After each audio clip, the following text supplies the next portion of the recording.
everybody. My name is Kate, and welcome to my channel, Trinergy Awakens Naturally. So, we're going to get into some grimy stuff right at the moment. I've actually just jumped out of the shower and had no idea that I was going to be speaking on this today. However, it doesn't surprise me. We're in a month where some grimy stuff is coming up, and we have a lot of energetic support from outer space, higher dimensional beings, however you might receive that information.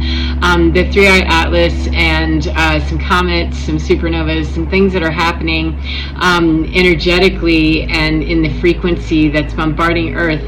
The sun is burping a lot, and a lot of stuff going on in places where we really technically can't see. However, we can feel the energy, especially if we're super empath or high sensitives or people who are just noticing the rocking and the rolling. So anyway, let's get into that. This is a particularly grimy subject, and I will tell you right now, trigger warning, I'm not real fond of, couching a lot of what I say or anything. However, I don't like to just bombard people necessarily either. So fair warning that this is a topic that's quite distressing, disturbing to me, and I'm sure that I'm not a weak stomach. However, it bothers me, probably more because it was me. However, you've been warned. So what I want to talk to you about today is quite distressing for people when they have parents that are just super bizarre, super weird, super mean, narcissistic, cruel. However you catalog that in your world, I'm going to go with narcissistic in my world because that's the closest, kindest thing that I can say about the family that I grew up in. Was absolutely riddled with very narcissistic, violent people. Now, I want to also be fair in saying that I'm coming from an angle as a light worker, a starseed, etc., an energy worker. So there's a lot of woo-woo in what I'm saying, and if that's not your bag, you're going to want to hook left probably. So I want to talk about what it is when we are an empath or a light worker or a being of light born into a very dark system. That for me personally, I grew up and there was a lot of very ugly stuff that happened, and my family on my mother's side was very much into dark arts, dark practices, and investigating a lot of different alternate type religions, which really meant, they spent more time, the women particularly seemed to spend more time in the occult and in the dark.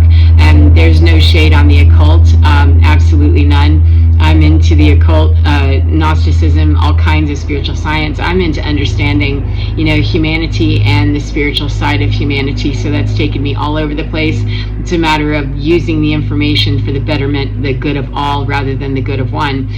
So there's no shade or shame on anybody's practice. The only thing I'm going to say is that I am not fond of anyone, whether they're in the occult or not. I'm not fond of anyone who still is trying to carry the old paradigm of the age Pisces and domination and all that crap forward. That's it. However, my background specifically that I'm going to reference today is having to do with dark arts practitioners, people who used very dark practice in very dark ways, and had a lot of karmic, still do, have a lot of karmic baggage and generational curse stuff, which I want to clarify right quick that generational curses, to just dumb it down and make it, very digestible to me, is there didn't have to be a witch or a warlock or somebody, generations ago that placed a curse on the family. Generational curse is a broader term for me to understand that these are karmic patterns that people aren't learning. The true speaker is saying, hey, I've sent you, we need to do something here, and they're being terminated, or they're being shut down, or they're being whatever, gaslit, they're being whatever they are, and not always making it to the surface to bring through the generational curse breaking. However, the curse itself is simply, for me, better understood by saying it's the pattern of karmic or dark or ignorant, obtuse, unenlightened energy moving through the generations. Because we do understand, in our human psychology, in our science, we do understand that patterning in behavior is a learned thing, and it will continue on. There's a study that, don't know who did it, but I did read of a study where mice were put into a cage, and they electrified the doorway, and they opened the doorway, and when the mice went to go across the doorway, this is cruel and disgusting, by the way, I don't agree with this, however, we have the research to back up what I'm saying, right?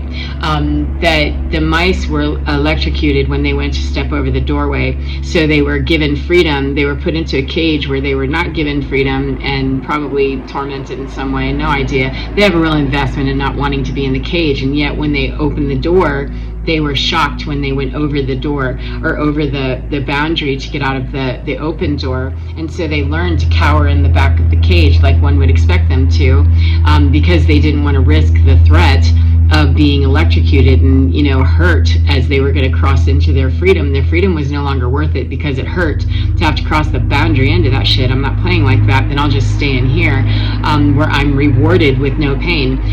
Again, quite disgusting. However, it does really nugget up the human experience for me, at least my experience anyway, that the next generations, they found in this study, very profound and quite amazing and an awakening in and of itself for me to read this, was that the next generation of mice intuitively already understand. It was patterned into them in their DNA. They found it genetically. They found it patterned into the mice in subsequent rounds of beings that came after them, babies that came after them. I don't know how many it took, but they would instinctively just stay in the cage without even attempting, whether the door was electrified or not, whether the path was electrified or not. They didn't even test it. They already knew, I'm not going to go through. Their DNA, their genetic makeup, their own person or their own body inside of them told them danger, and that was passed generationally to them, and that scientifically was proven. And again, I don't remember who it was. It's a pretty famous study. You could find it, and it just came out in the last 6 months that I read about it, and probably in the last couple of years that it was actually performed. So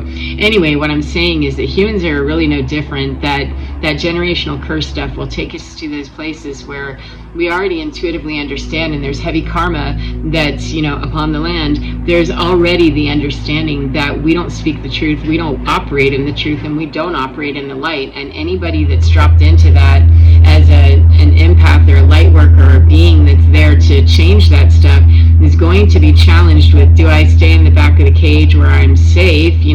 The price for my freedom is too painful. I can just be back here. I'm caged, and it's not pleasant. However, it's worse to risk going across the threshold there without fully knowing or understanding that it's not electrified anymore. Even if we've been electrocuted getting out the door in the past, that once we understand that, there's more ways for me to cross that threshold. I can fly over, I can crawl over, I can do a lot of things to break this matrix bullshit and break this generational curse. It isn't easy. I'm not suggesting it is, and it's not clearly understood the pathway to do that. We oftentimes are left to figure out, well, how do I do this for my generation, my family, me? How do I do this for me? And so I understand already as I'm saying this that many people have not made it out of that. They've just been absorbed into that generational curse, and they become the baggage in the reincarnation stuff, the reincarnation loop. They become the next stoop in how that's going to play in the next generation. And this is really the time on earth when all generations are challenged to bring something better forward. Bring your warriors forward who are willing to no longer sit in the back of the cage, and are willing to at least test the theory. And even if they get, zapped, poking their toe towards that, they're going to be warriors enough to go back and MacGyver and start getting all, intuitive with themselves of, let me see, how can I breach this? Because my freedom means more to me than to sit in the back of this cage, not being free, being tormented. What could be worse? And oftentimes we find out, in the cruelest ways that being in the cage it's absolutely worth it to me to risk being zapped at the doorway on my way out, that I have nothing left to lose, that this is just horrible in here and I'm out of here. It's a violent and brutal way to learn. However, it's, if that's our path and that's what has happened, then we maybe tell other people 909 that is what it took, and maybe I can help you find another way to look where you need to go that isn't going to be quite so brutal or quite so slow.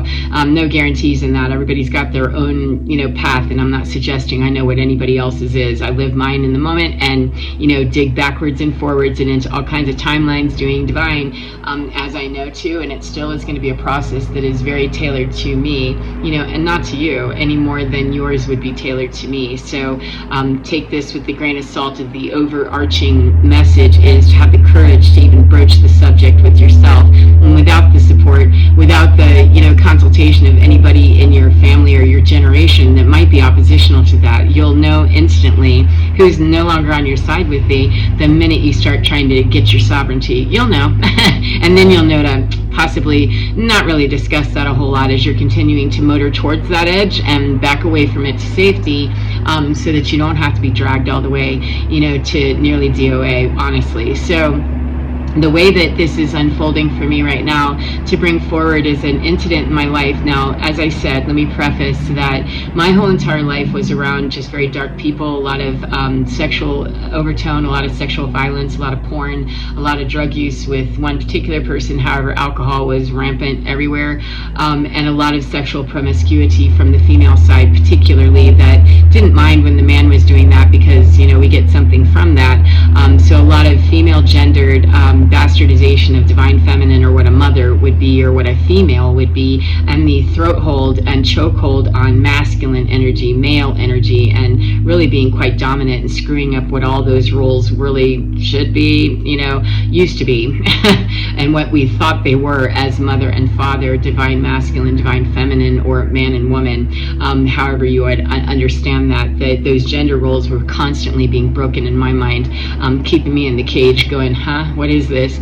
But anyway, that's the background I came from. It was very sordid, dirty feeling, gross, perverse. It just never felt clean to me, even though, physically the house I grew up in was quite clean. However, it felt gross, it felt nasty, it felt dirty, it felt rancid, and it felt like it smelled all the time. And what I was smelling was the smell of rancid energy, not the actual house. It was clean. However, I found in my, going back and just being alive for 57 years and 1144 and opening my eyes, that not every place that smells dirty, is actually dirty. It's the intention, the overtone, and the energy. And energy has a fragrance to me. Not everybody has that, ability, I understand. However, I do understand that, and I do know. And when I could never quite figure out what smells so horrible in here, it's the people. It's the generational curse. It's the gross. It's the sexual innuendo, it's the perversion, it's the whatever, it's the dank, the dark, the nasty, and the ugly that actually smells only to you, because I can remember saying, do you smell something? And no, you're just crazy.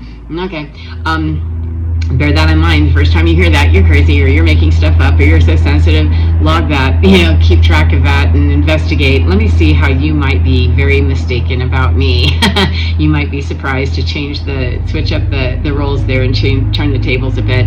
So anyway, so that's the background, that's the understanding. Pull forward to, I grew up like that, made it out of that mess, kind of, sorta, and yet stayed very connected to, my family of origin, and then married into a family that was equally as dark, just in a better economic bracket, it seemed. However, equally as dark, equally as perverted, equally as religiously self-righteous and ignorant, and equally as racist and just homophobic, all kinds of things that really never settled with me. However, I understood it was familiar, and I was filling out, Jung's psychology as well as spirituality, and saying, I have a lesson to learn. I'm going to stand here and burn until I do.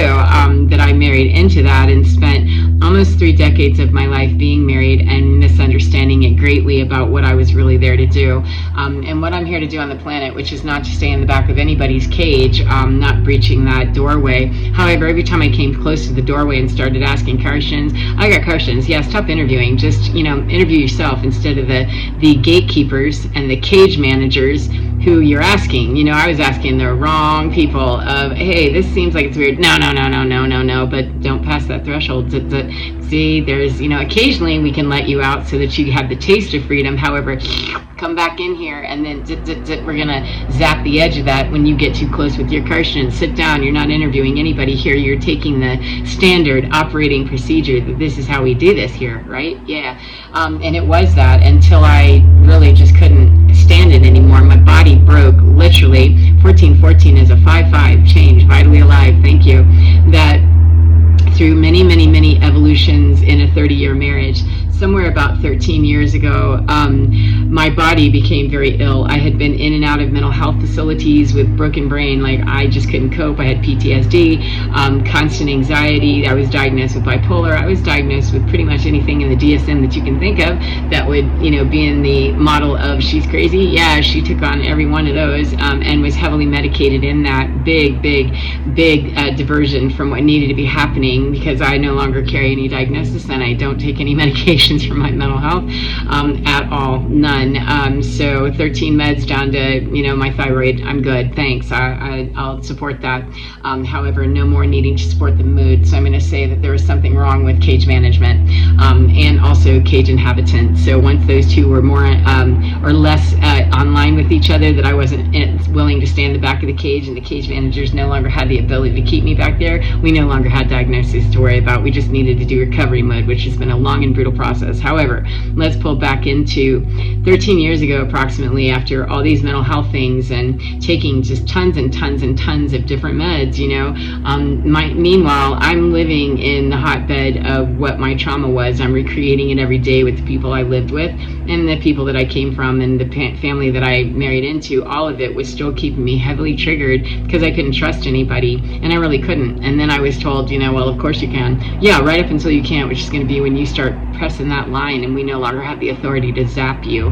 We don't have the ability to stop you anymore. We're going to get really grungy and grimy, and they did. But 13 years ago, I fell ill and literally was full of shit. I mean, there's no other place or no other way to really say that. I was absolutely full of doo-doo from stem to stern, as they say, that I was backed up. All my systems actually just stopped working, my bowels, my bladder, everything. And I was pretty much, unconscious by the time I went to the hospital. And the fast track of, where that all went quickly is that within the first day or two, they really didn't have it pegged correctly. They sent me home with the wrong diagnosis, and my ex-husband, God love him, thanks, glad he didn't, not take me. He wasn't pulling weird stuff at that moment. He waited until we were going through divorce, but which was only a few years later. Imagine that. Great awakening for Kate's gonna evacuate the entire cage the minute you break out of it. Boy, that pissed a lot of people off. But anyway, he did take me to another facility, thank God, because they said, holy cow, this woman she's very sick, she's septic, and she's really ill. And so they did bowel resections, they did a bunch of stuff, and unfortunately, shorter story here is that none of it really worked. There were 5 surgeries within a matter of a week or 10 days or something to try to put everything back together that was not staying together. They managed to do the resection, it didn't hold, and so there was just leakage, seepage everywhere inside of content that is gross, and was really, I was hanging on by a thread. I was placed into a medically induced coma, so I was on a machine for about 2 weeks, and during that time, when I'm my most vulnerable, they are telling my family, you're going to want to go ahead and make arrangements here. This, we don't know how this is going to work because we've done 5 of these little surgeries to try to paste all this back together, and we've tried every tool we have. If you've got something else, you might want to bring that in, because we don't really have a way. We can only keep her in this medically induced coma for so long, and if her bowels just are not going to paste back together, you're going to not really have this proceed much longer. So please start making your plans as you will and as you do. And suddenly my ex-husband found Jesus. He was a born-again nobody. He absolutely refused to believe in anything spiritual, had been raised in a church environment that had been quite abusive, and to him, in terms of not allowing him to make his decisions about how he wanted to develop as a spiritual being, which was not at all. And so he rejected God, he rejected religion, he rejected spirituality. He didn't want anything to do with it, and yet it drove him at that point to go into the hospital chapel. My cat wants to get busy now.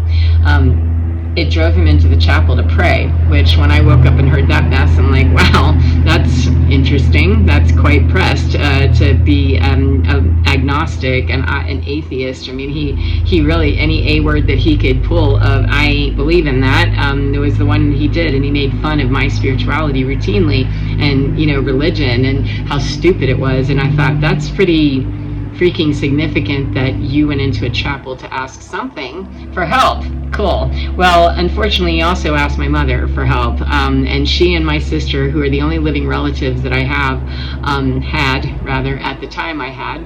I no longer have them, thank you. I don't know if they're living or not, however, I am, and that's really all I need to know, that they came to visit when I was in a coma, when I was in this medically induced coma, and on machines and struggling for my life, absolutely struggling for my life. Literally, they weren't sure, how this is going to work out. Excuse me. And it's but by the grace of God, I'm sure. But my mother was a minister of a New Age church, a New Thought church, and very, very much, a false prophet in my humble ass opinion, talking a lot of white light stuff and yet did very dark stuff, and comes from a background of very witchy stuff that I'm not confirming or denying that I know whether she was doing something, actively for the whole time that I was being married and not paying attention to her. I didn't live anywhere near, and she was a minister of a church and looking like she was quite virtuous. However, I still knew she was slick and shady and did weird stuff that made me feel very uncomfortable. I just never said anything because I knew my place in the cage is back there, baby. Zip, zip, don't ask a lot of questions. And I didn't, but it didn't mean that I wasn't observing stuff from the back of the cage going, that seems gross. However, we'll talk about that later, right? No, we won't. We're going to blow past the zip, zip and see you later. But at any rate, my mother came and she recalled to me long after I woke up, and obviously I survived. I was 4 months in the hospital, trying to get through all of that. After that first couple of weeks of being, on machines, etc., and life support, but she recounted to me when she and my sister came to visit me in the hospital, and this creeped me out so hard that I wanted to throw up. I really felt a sense of I need to vomit, and I need to get away from you because you're creeping me out, and I don't really know why. However, I felt some weird pull in me of, I'm really creeped out by you, and yet you're my mom. That's not right. You shouldn't feel that about your mother. 2112, you absolutely can and should. If I was going to use the word should, that's a good place to put it. You should feel creeped out by that because there's a creepy lady, 2121, that she recounted a story of coming to visit when I'm hooked up to machines, and they're telling my family, the reason they came is that this might be when you're going to say goodbye to your daughter, to your sister, to your mother, to your wife. We're going to be really not giving you a whole lot of hope here. So go start making arrangements. And my mother walked in and told me that, well, I was in the room by myself, of course. Probably guaranteed that she had plenty of time to be alone with me. Now, mind you, we've had a contentious relationship at best for my entire life. I kept my mouth shut a lot, and even when I did open it, the times that I did with her, we did not have any kind of, formal resolution to anything that grossed me out or that I called her out on or that I said, that really makes me uncomfortable, which wasn't very often. However, it didn't ever resolve. I knew to just keep my mouth shut and live with the twist inside me of something's broken in me, because obviously my virtuous mother can't be, that I think she is. And yeah, she's all that, 2222. However, moving on, as she's telling me that she was in the room and she's all into angels. She had angels all over her house. And mind you, she's a New Thought, New Age, minister, having a church of her own and, looking very virtuous, making those chirps of someone who is very virtuous and really very racist, very homophobic, and very wrong, and very superior in many ways, and didn't have a problem, having people serve her and treat her like she was queen of,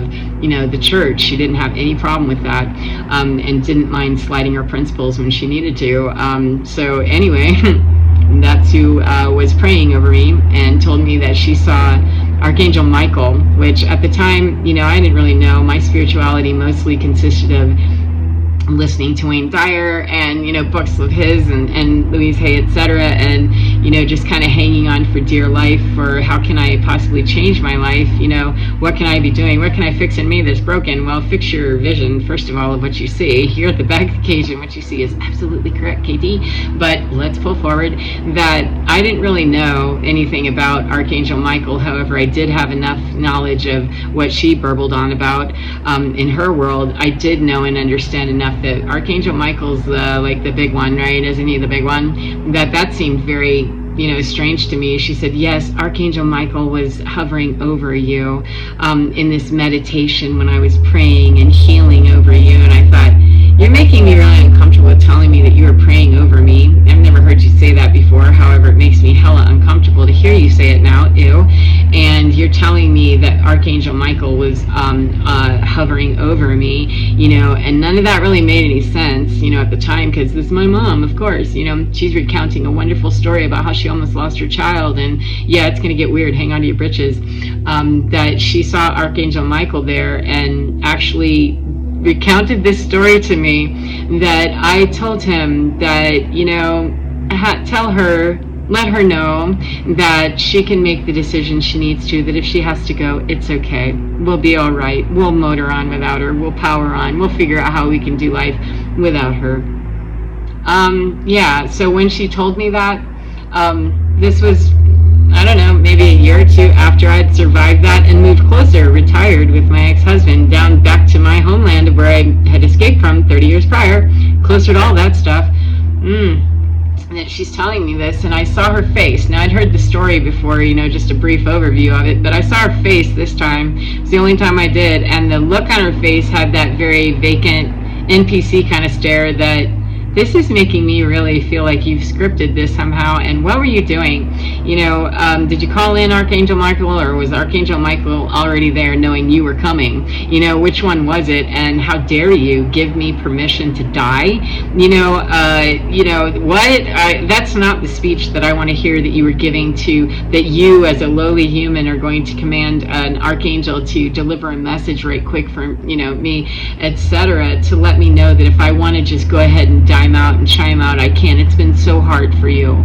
It's been so hard for you that if you need to just go on ahead and give up, it just didn't track right. And I know there are parents out there that actually have those conversations, and they're real, and they come from a genuine place, and their intention is very kind and very wholesome. However, that wasn't what I was feeling. It absolutely was not. And when I saw the eyeballs with it, I knew, oh no, this just feels really gross to me. And I kind of ended the conversation with, well, aren't you glad that worked, because she was looking for me to praise her, I'm sure, for thank you for giving me permission to, live and still be a part of this shit storm here. I appreciate, because it was tied into 26 is 8/8. It was tied into something that I was struggling with in my mental health at that time, that, well, you chose to live, I'm like, yeah, I chose to live and come back here. What kind of dirtbag do I feel like that kind of wish I'd gone, was kind of where I was landing with that, is that I don't understand. And she's there motoring in and powering down on that, well, we did give you permission to, bail out of here if you wanted to, and you didn't, and you're here. It was quite a psychological twist, and I was absolutely not just in my mind, I was in my head, my heart, my feet, everywhere, just discombobulated, not sure what to think of myself, not sure what to think of her. But I felt an urgent sense to leave the room and get out of her presence. And that's before I understood anything about dark arts, energy, dark practitioners, or what really was the history of my family, really giving it the credence that it needed to be given, which is, these are people that work in that element, they enjoy that element, they roll around in it, and there's a whole dark entity attachment, a generational curse, 2727, however you need to understand it. There's dark shit just bound up everywhere in this, and I wasn't identifying at that time as a light worker, an empath, or anything like that. I was still in my spiritual, I'm over here just saying affirmations, living in a cage and affirming something that's never going to happen for as long as I'm affirming from within this cage. I got to get the fuck out of this cage before any of this is going to work. So it's changed slightly the order of business, but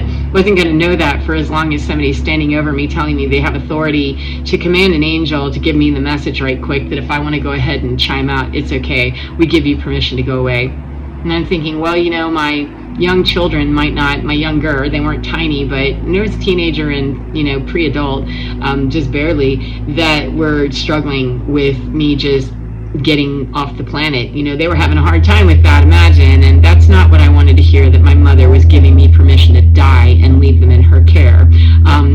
Or in my ex-husband's care, that's not going to go well. So anyway, that's the first thing. And the other thing that really creeped me out super duper is that my sister, at some point, she'd given me a stuffed animal that was tied to a TV show and, had a whole song with it and everything. And I never watched the show.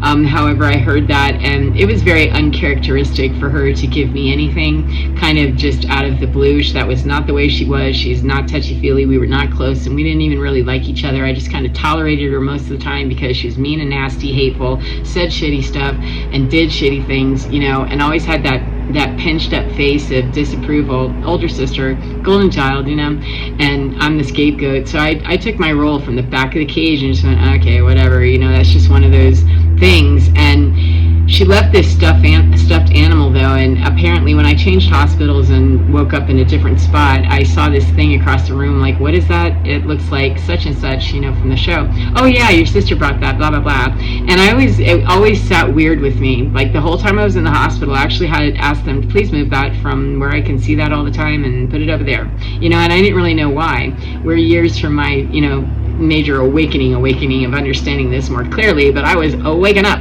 And during that 4-month stay in the hospital, I didn't take a lot of phone calls from, anybody, not my family, not anybody, and really, I didn't get any visitation from anybody except my ex-husband and my children. And my ex-husband was already dipping out. He didn't come but a couple of times a week, I'm like, I'm really busy. I'm like, yeah, I got it. I understand.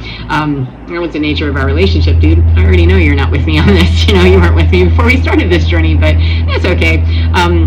It's been pretty busy and hella distracting and, chaotic, etc. And I explained a lot of stuff away. But anyway, I didn't see any family that came during that whole 4 months, when I wasn't on my deathbed. Nobody came, and they tried calling, and I didn't answer a whole lot. I just kind of disconnected. And now I understand in retrospect that the stuffed animal needed to move because that had some dark shit attached to it. That when I got rid of that thing a couple of years later, when I separated and estranged from my family of origin, it went into the garbage. I mean, I went out to the big giant trash can and threw it in and went, oh my God, that's not me to take something and not re-gift it or not put it in the, donation bag to go to Goodwill or whatever. What is that? And I very clearly, distinctly heard one of the first messages I was getting very clearly, audibly to me was, nobody wants that. Absolutely nobody deserves to have that cursed item. Put that shit in the trash where it belongs with the trash and let it go to the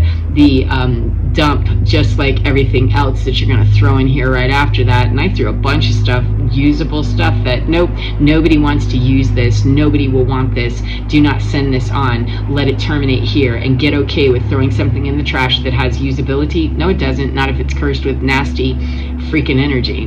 But I didn't understand it. But I heard that and went, okay, that's really weird. And I came to understand that when somebody understands darkness and dark energy or dark practice, and they know how to anchor something into an item, or they know how to anchor an idea into your mind, that can be the curse. And for as long as that stupid, pink thing was there, that I could see it, it was bothering me. And my own intuition, several years before I fully understood this, knew, have that removed, put that over there somewhere, and I don't want to talk to any of you. I've had major abdominal surgery, 5 of them at that point. And at the end of the 4 months, I had 2 more, let's button her back up surgeries. But it was my entire sacral root, sacral area here and solar plexus. It was all of this area that was being worked on. And so internally, as far as what was being managed surgically and medically, and yet it was also being rebuilt and retooled and reschooled. No more belly button for whatever weird work might have been done there. That was a 3232 that shows past. More 55, thank you. That was going to be rejiggered, refigured, retooled, and reschooled during that 4-month time. And that was why I just kind of dipped out and didn't talk to anybody really on the phone, even though you'd think somebody who's 4 months in a hospital would be bored, etc. And I was sometimes. However, I spent more time engaging with staff that came in, talking to them, watching Sanford and Son, which, that was hilarious, watching TV, not eating. Absolutely not eating a thing. I was on a TPN, a drip that I didn't eat, and so I learned to reassociate myself with what food wasn't, and had lots of opportunity to be rethinking some things, and then rethinking what was important to me, what's vital to me, what does my life mean to me. And it took still another couple of years after that event, to get close to the family situation, family of origin, and find out what was really true, and that is that I went down in this whole surgical thing and spent 4 months being isolated, protected from people who were heavily working energy, probably.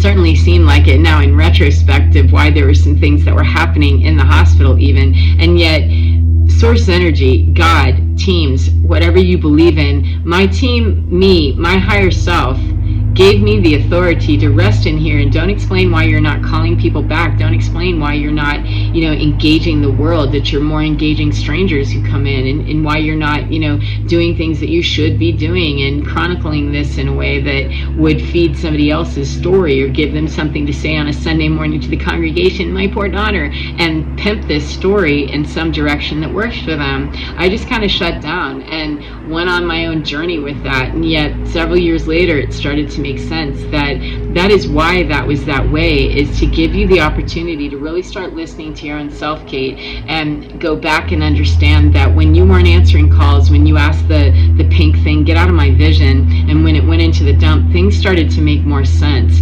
That sometimes, beads of information come in, and I don't always know, why I'm doing something. Very frequently, I do things even still to this day that 3 years from now might be there's the other end of that quantum entanglement. I got it.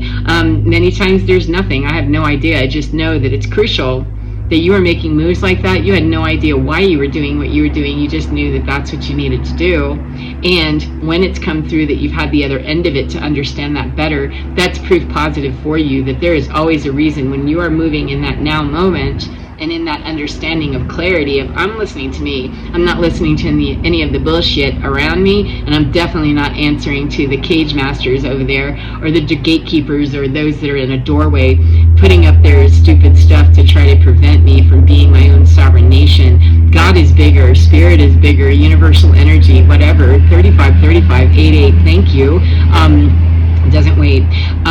That is bigger. And once we get in touch with that was the beginning of that journey for me. Was you're going to be slapped down into unconsciousness, like literally you're going to spend a couple of weeks in a slam coma where you're heavily protected. You've got all kinds of protection, and nobody's going to be delivering a message of go ahead and die if you'd like to.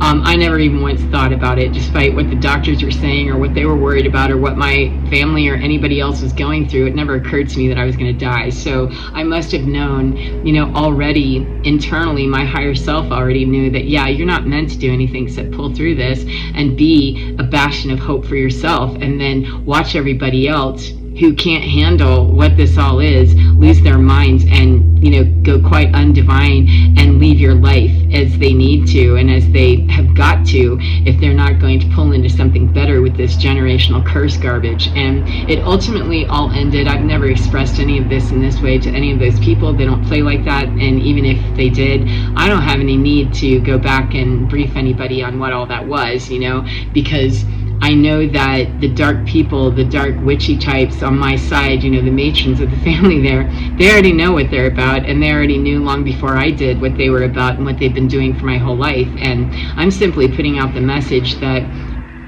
no matter how we play it, when we answer our own divine, it doesn't matter what anybody else does that is undivine. It doesn't matter what they think they can do. When we are so sovereign and so clear about what it is that we need to bring through, the darkness will absolutely explode. It will lose its mind. It will do whatever it has to. However, having any ability or wish to go back and try to coach that, educate that, or bring that up to speed with what it needs, I don't know what it needs. It needed me to not be there. That's what I needed, was to not need that, to not care what that needed, that my body needed a whole neurological reset, and it needed to be medically taken care of by me, and no longer be in the clutches of people who are making decisions over me and for me.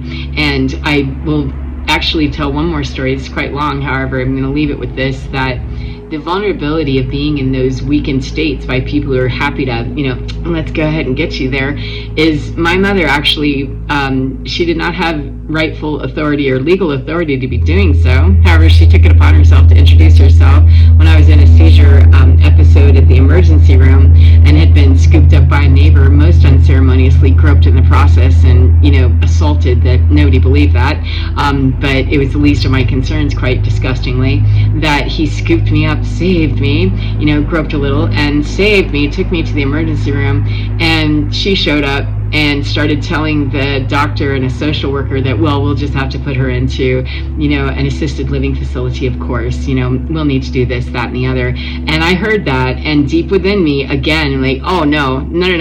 I've already heard the Archangel Michael story, and this is some fuck shit that I'm absolutely not. I will not be unable to speak for myself and have this woman make some sort of play on my mental health or my physical inability and incapacity to take care of myself. This is absolutely not going to happen. And so I prayed hard. Absolutely, the medicine was kicking in that I could finally kind of speak for myself, pull myself up off the bed railing, which is where my face was jammed into. Thanks, Mom. Appreciate you watching out for me with that. But while you're busy making my plans for where I'm not going to be living anymore, that when I came out of that, and she said, well, blah, blah, blah, we're just going to do that. And I said, no, that's not how that's going to go.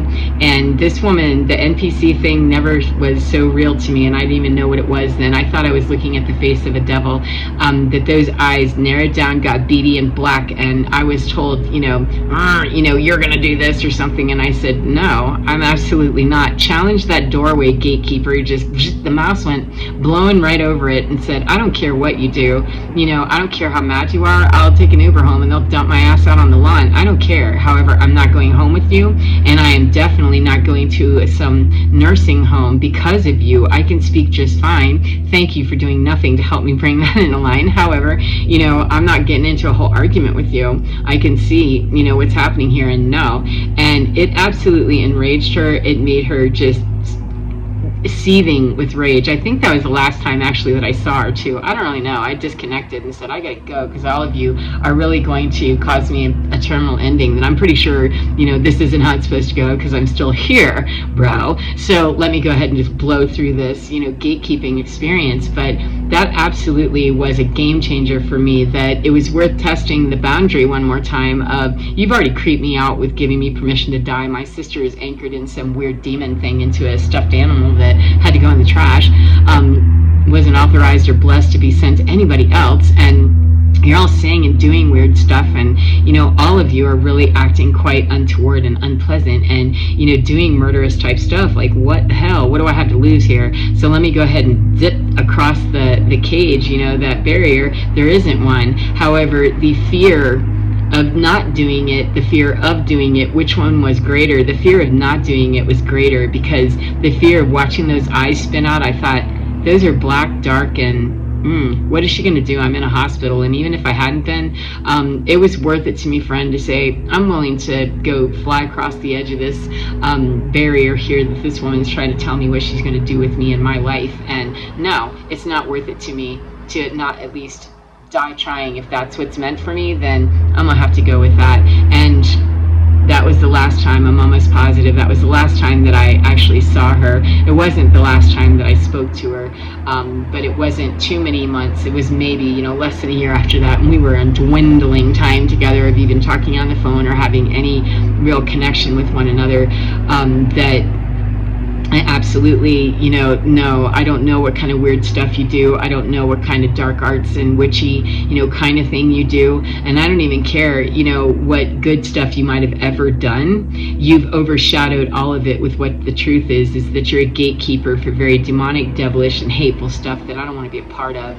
And the only way that I can break out of this and help you break your generational curses for me to get the fuck out of it and create a doorway. If you want out of it, you'll figure out. If you want to slam the door behind me, it doesn't matter to me. However, I'm leaving my absence with thee and nothing more, and cut all the ties. Every time it comes up, every time there's a suggestion that someone from that element is still trying to play with me, toy with me, or fuck with me in some way, it's an immediate conversation with the light. The strongest light that I can carry, the strongest knowledge that I can carry is that I'm sovereign and free, and there is no cage around me, and anybody trying to build that bullshit, I am free.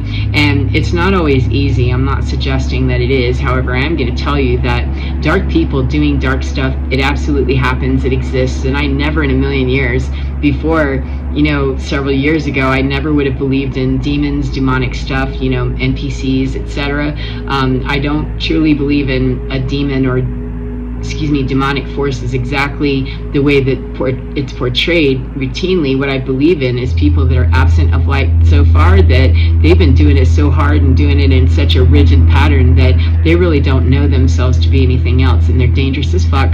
And I'm not going to wait for somebody to give a message to Archangel Michael for me to live or die. I'm going to make that executive decision from right here out in 3D and tell the 3D face in front of me, yeah, you're going to have to go fuck yourself on that one, because that's not how I'm playing anymore.